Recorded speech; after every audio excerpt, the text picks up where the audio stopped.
Okay, great. Good morning, everyone. Thank you for joining us for Coffee with Kate, where we're going to have a conversation, not a presentation, about starting and growing a nonprofit or support organization that supports families with infertility.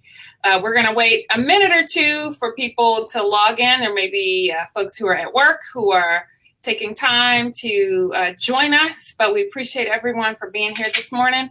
I'm super, super excited. We have some amazing experts and resources on today. We've got Dr. Eve Feinberg from the Northwestern University School of Medicine, and she's an expert in many different things. She's a fertility doctor. She is the executive director and CEO of the Kevin Lederer Foundation, and she is a woman who is very passionate and committed to serving families, particularly disadvantaged families with infertility.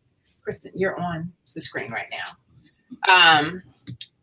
We also have Mr. Sean Tipton, who is at the American Society for Reproductive Medicine, this nation's leading organization that helps drive both legislation and advocacy and many, many great things for both physicians and nurses. And Eve, we lost you for a second, but basically this is the nation's leading nonprofit that provides support for all things related to family building and infertility. So I'd like to welcome both Sean and Eve to this broadcast. Thank you. Thanks for having me. Sean? Okay, he is frozen. We're going to wait for Sean to rejoin the broadcast in just a minute. So Eve, how are you doing this morning? I'm great. Thanks for having me on this. How are you? Oh, I'm fantastic. I'm super glad to be able to work with you. I've known Eve for many, many years. She's a former member of the Kate Advisory Council, and we did a race with you out in Chicago. And she's just always had a real passion for supporting families with infertility. So thank you. Thank you. I hope that you have taken a little bit of time this summer to rest. Have you done any relaxing and anything with your family? Well, my children were off at summer camp for a couple of weeks this summer, so I had some time to rest, relax with them out in the North Woods of Wisconsin. Oh. So I worked a lot, and I went to Colorado and spent some time in the mountains, which was fantastic. That's excellent. So I think we're waiting on Sean, and hopefully he will be here in a second. Kristen, are you reaching out to Sean? Well, you know what? While he is working to rejoin us, let's go ahead and get started. So once again, welcome everyone. We're super excited to have you with us today for Coffee with Kate, where we're going to have a conversation, not a presentation. And the intent of this conversation is to talk about ways either people who are thinking about starting support organizations or who are currently running charities or support groups for families with infertility can get the support that they need so that those organizations can be around for the long term to continue providing that important work and really filling in the gap between what doctors and fertility groups and adoption agencies are able to do with families. So I'll go ahead and get started with you, Dr. Feinberg. So tell me, you are a fertility doctor, and you're not just a fertility doctor. You're one of the super mega giants in the fertility world and have helped so many families. So what made you decide to take that additional step and that additional time to start a charity? I think it's just really hard to see so many amazing couples that you know that modern medicine can help them, but either they can't afford it or they have lapses in their insurance coverage that doesn't cover fertility. And I think it's just so frustrating to see these unbelievably amazing people sitting in front of me who I knew I could help, but they didn't have the resources to pursue treatment. And so I think that really was the inspiration, was my patients, to try to figure out ways that I could help them.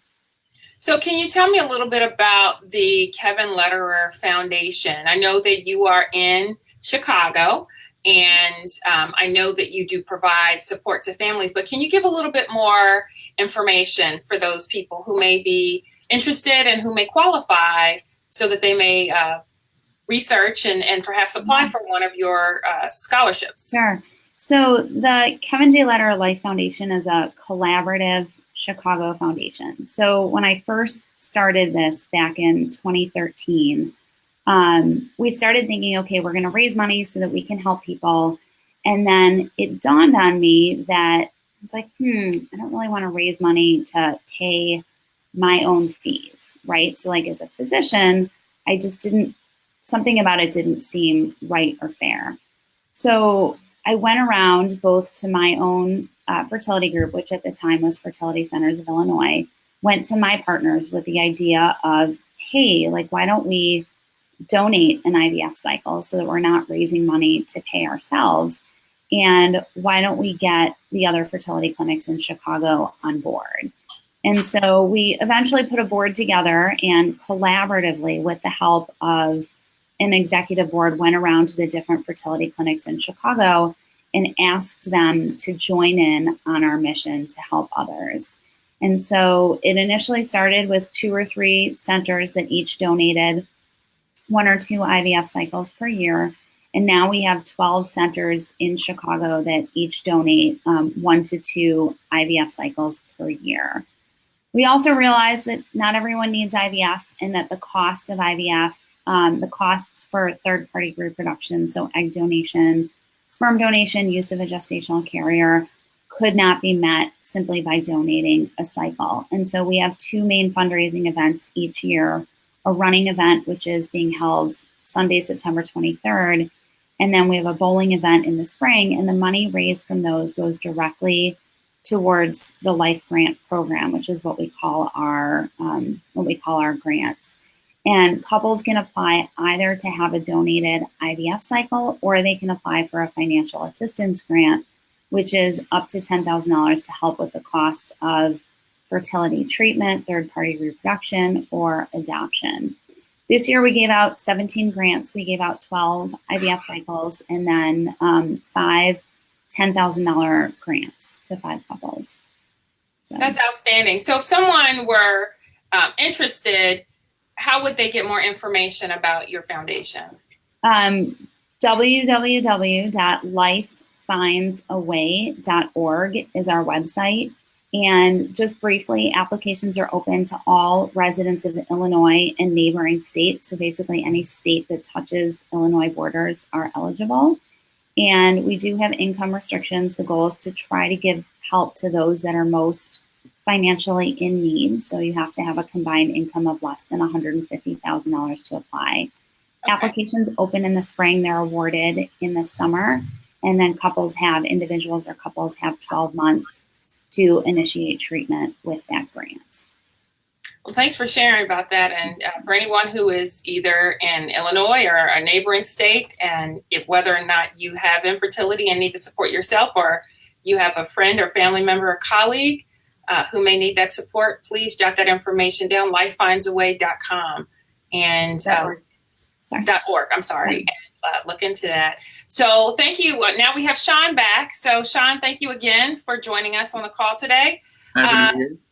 So you are employed at the American Society for Reproductive Medicine, which is the giant, the group that really provides care and support for all of the different groups connected with fertility and infertility. Can you tell me a little bit about ASRM and the support that you all give to organizations that are bridging the gap between fertility centers and patients?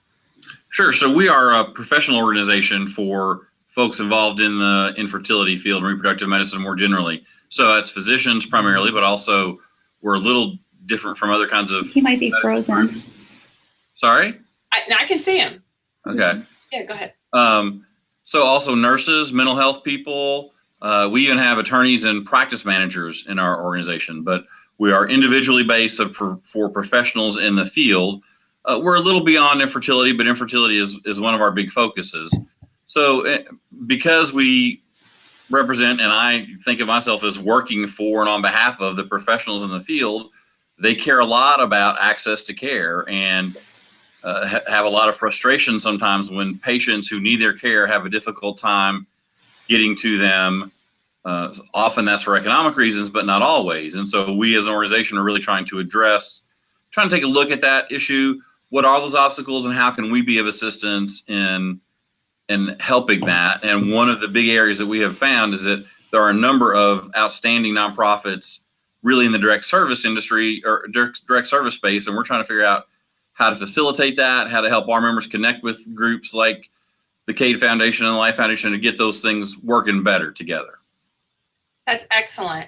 So we've got a doctor who has gone above and beyond and who's both serving patients during the day and also in her free time running a nonprofit. We've got the ASRM, a professional organization that represents so many different groups that's both doing their regular stated mission, but going above and beyond and providing care for these nonprofits that are standing in the gap, as one would say.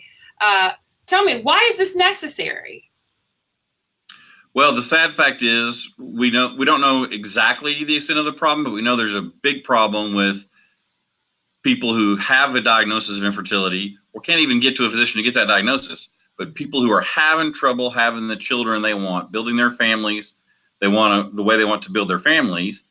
And of course, some of those they're going to be medical obstacles that maybe medical technology can't yet overcome. But there's a lot of those folks, if they could get access to the care, they could be taken care of.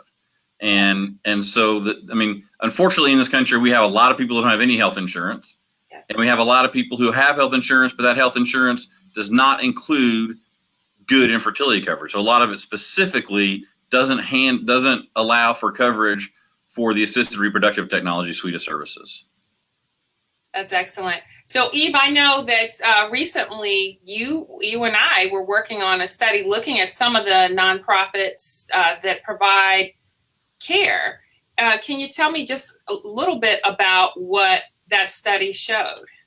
Yeah, so what we did was we surveyed all infertility foundations that we could find, and we looked on Google, GuideStar, Better Business Bureau to try and identify every organization that was out there. And ASRM also had a special interest group meeting where the foundations came together and we met in person at the annual meeting last year. And what I tried to identify was, what are the different foundations doing? Who are they providing assistance to? How do individuals or couples access those services? And what type of patients are those organizations seeking to help? Are they seeking to help primarily cancer patients? Are they seeking to help primarily heterosexual couples? Are they? Eve, I think you just, we lost you for a second there. So. Man, I thought it was me again. No, it wasn't you. So this is. Wait, looks like she's trying to come back. Okay, so as soon as she comes back, I'll bring her back into the room. So let me ask you, Sean, for the nonprofit or for the support group, because there are some people that don't go through the trouble of actually establishing a nonprofit. They may be connected with their church, or they want to just do something on their own at a community center. Do you have any pearls? We call them pearls because they're things that they're valuable information that's very valuable. Do you have any pearls? Eve is joining us again right now.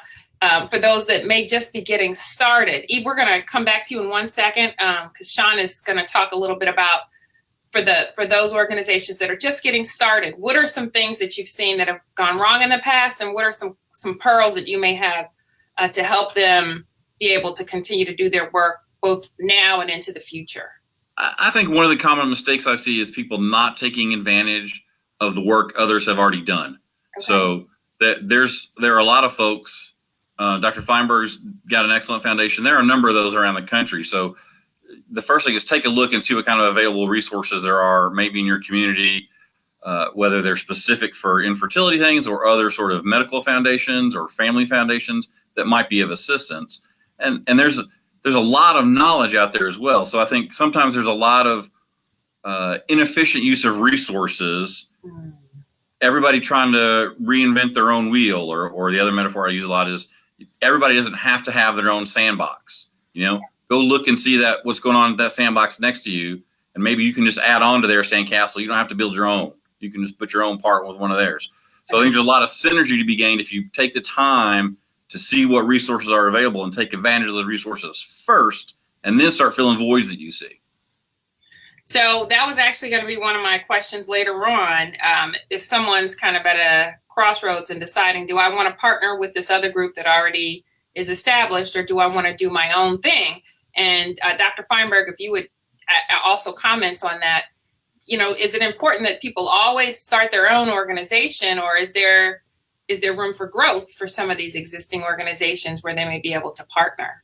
Yeah, I could not agree more with what Sean had said. I think looking at the power of what's being done in your community is fantastic. I can't tell you how many conversations I've had, though, with others who have expressed an interest in starting their own foundation.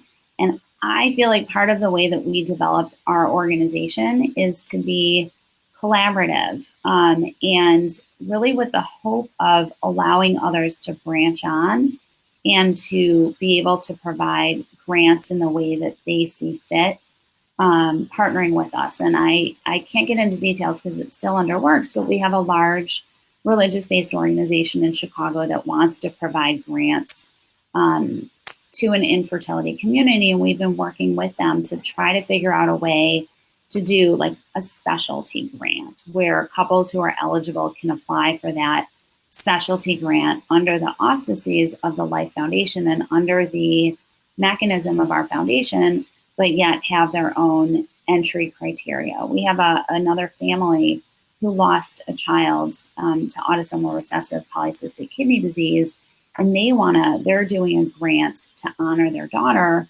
and they're providing an IVF cycle with PGT testing to a couple that needs to use genetic testing to eliminate a single gene disorder. And so I think there are lots of ways that you can partner together to eliminate the legal fees, the financial burden of filing taxes and 990s and all of those things. If people were to work together to do it, I think there'd be a lot more efficiency in the process and a lot less duplication. I could not agree more with what Sean had said.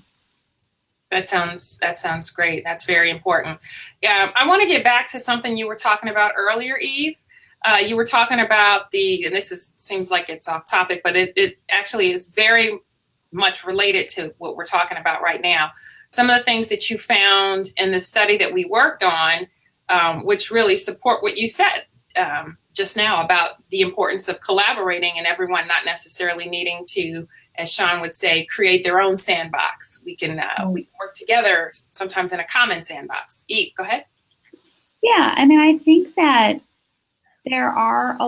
what we found is there are a lot of organizations that are doing amazing work. I mean, truly amazing work. CADE being the leader among many of those. But I really feel like there's a lot of duplication. And when you duplicate, one of the other things that I found were a lot of the foundations had started up and then they fizzled. And a lot of them had started up and then they fizzled. And the average lifespan that I could see for a lot of these organizations was 2 or 3 years. And I think in part because it requires a tremendous amount of energy and resources to start this up, and then a tremendous amount of energy and resources. Oh, she's gone again. There's a lot of. I can finish for a sentence for her. Yes, go ahead. I think she was going to talk about that. You get all the energy around founding something, and then it also you find it takes a lot of energy to keep it going. Yes. And one thing that Dr. Feimer started alluding to that I think a lot of people, as they get interested and they're fired up and ready to go, and then you run into there's a lot of bureaucratic hassles and red tape Absolutely. involved with dealing with a nonprofit organization. And if you mess it up, the consequences can be pretty serious. Yes. And that's one of the real advantages of working with an existing group, because they've already crossed that hurdle. They've already dealt with the boring, unpleasant bureaucratic parts, and you can focus then on the fun service providing, raising money parts. Absolutely. And I do know that starting a nonprofit is just a burden unto itself. Even just dealing with an annual tax audit or the different types of forms that need to be filled out on the state and the national level, that can be quite burdensome. Not to mention, if it's a nonprofit that's full-time, you have to have some other way of supporting yourself unless you are receiving a salary from the organization, and that can be really hard.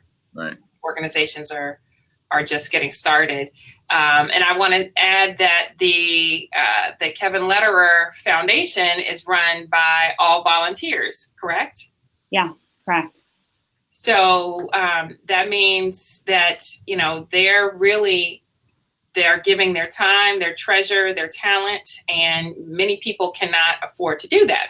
Many people need to be able to make money at whatever they do full time in order to feed their families. So I celebrate your work and the work of everyone that is connected with you, as well as those that are connected with so many other great nonprofits. So I want to open up the floor right now. If we have anyone who is watching us, who may have a question or may have some thoughts about something that was said, please feel free to send it in.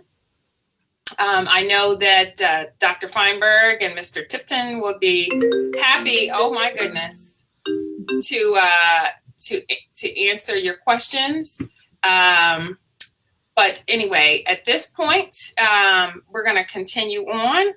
So if someone wanted to get training, so if I said, yeah, that's me, I want to do it, I feel like I was called to do this, I overcame infertility and I have a child or children right now, where can I go get training to learn about how to do this and do it well, so that within the 2 years, I'm not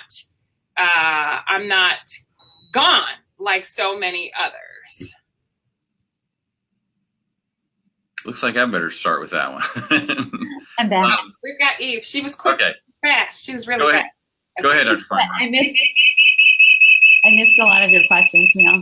Okay, so I just said, if I am one of these people who said, this is exactly what I was looking for, I've been waiting for some information about this, I want to get started, where can I go to get some training to learn how to do this well, so that I don't make some of the mistakes that organizations that started off well-intentioned, but perhaps less prepared. What can I do? Where can I get trained? The Cade Foundation is going to be hosting a conference. Can you hear me? It sounds funny. I can, but we have a lot of, okay, there's no more feedback. Go ahead. Okay. I don't know. Maybe I just have a bad connection. Do you want to talk a little bit about the conference? Okay, yes. So we've got an upcoming conference, Pathways and Progress in Fertility, where the American Society for Reproductive Medicine and Dr. Feinberg and many other outstanding professionals are going to be sharing about ways where those who are already working in nonprofits or who are leading nonprofits, or those who are thinking about getting into the support space. And I want to be clear, you don't have to run a nonprofit in order to come and get good information and take away good tools from this conference. So Dr. Feinberg is actually going to be leading the session, but we do have many great people on day one of the conference. For those of you who are interested in advocacy, we've got an advocacy training opportunity that's being led by Resolve, the National Infertility Association, and PCOS Challenge, where you can learn about legislation that's coming up in the 2018-2019 legislative season. And so you'll learn about that. on Friday, November the 2nd, and on Saturday morning, there'll be several sessions, again, led by Dr. Feinberg in the American Society for Reproductive Medicine, where you can learn about fundraising. You can learn about building a board. You can learn about just different things that are going to help make that process of either starting or running and growing a nonprofit so much easier. So I'm sorry, Dr. Feinberg, did you have any additional things to share about that? No, I think you covered it all. One of the other things that I know that we're working on at an ASRM level is developing some sort of a toolbox for some documents for how to start a non-for-profit. And so that's going to be in the works. That's great. That's very important. Sean, did you have anything to add to that? Well, I think that conference is going to be a great opportunity, and I think it's a great example of, again, working with existing organizations to try to figure out how to make things better. So, we're excited to be a part of it. We're going to, part of our advocacy team is going to be involved in that effort on Friday, and it's going to be a great chance if you can get to Washington to do that. But again, don't let that be the only opportunity. There are a lot of great organizations that spend time explicitly doing education on how to facilitate nonprofits, and it's worth your time to think about looking at those if you're trying to move this kind of thing forward. That's great, and there will be great opportunities to network. So one of my secret hopes is that the people that are there will find each other and come up with ways to collaborate in 2019. It's going to be in November of 2018, so that will set you up nicely for some great partnerships for the new year. And I'm really, really excited. This is our first, what I would consider national conference. And I think there are going to be a lot of organizations that hopefully come get supported and are able to even serve even more families in the future. So we are actually finishing up our call right now. We've got about 3 minutes left. So again, if anyone has any questions, please send them in. This will stay up on our Facebook page, and we'll also have a link off of the K Foundation's YouTube page. It's just been a real pleasure speaking with you two. I know that you're extremely busy and are doing very, very important work, but I really appreciate that you took the time. Before we finish up, this is Coffee with Cade, and so we always have to ask, what's in your mug? So I will defer to you all to share first what's in your mug. Sean, what is in your mug? I'm already sufficiently caffeinated, but I am using my now retro ASRM logo mug just to drink water. Very nice. Okay, a throwback ASRM mug. I like it. Okay, Eve, what's in your mug? This is the Life Foundation. Okay, hold on one second. Okay, say that one more time. This is the official logo of the Life Foundation, and I'm drinking coffee with Kate. Excellent. And I am drinking ginger tea. So we are all enjoying enjoying this time, and I appreciate you all. Have a fantastic afternoon. If you guys could just wait with me for 1 second, I'm going to close out the broadcast. And I want to thank all of you for joining us on your lunch break or on your just break from whatever else you were doing today. Have a fantastic day, and we hope to see you at one of our upcoming events. Great.